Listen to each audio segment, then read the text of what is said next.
Palomydes' Quest by William Morris. About the middle of the month of June, Sir Palomydes rode upon his quest, twixt sunrise and the setting of the moon. Beast Gladysaunt did give him little rest at midday, and at midnight must he sleep. And still the beast trailed on unceasingly, waking strange echoes in the forest deep, leaving strange scales on many a bush or tree. So the days went, and no love-sickness came o'er the knight's heart to weaken it or bow his head. He rode on with the same set purpose still in his unwrinkled brow.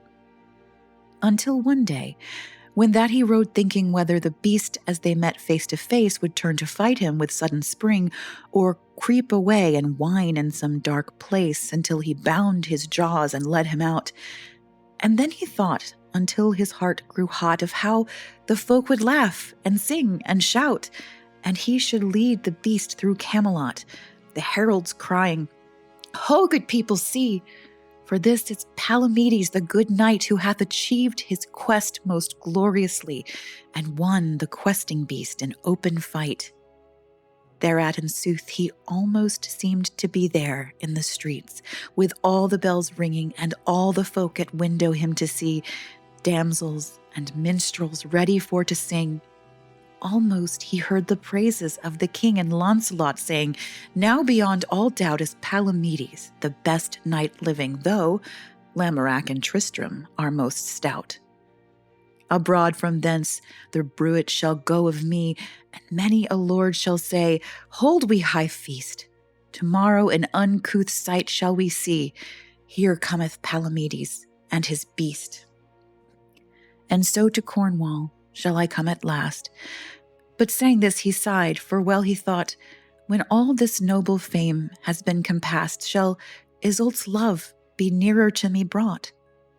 Now at that time the forest thinner grew on the left hand, and all between the trees the light of the green fields began to show, and ever fresher blew the western breeze.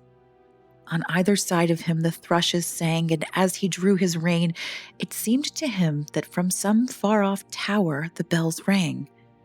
So he passed on to that great forest's rim, and then beneath him, by the meadows fair, with their broad acres of the good green wheat starred with the blood-red poppies burning clear, there sat he, and the smell of hay came sweet upon the wind, and therewithal the chimes, uncertain as the kisses of a maid, sang out their tale in sweet outlandish rhymes hard to remember.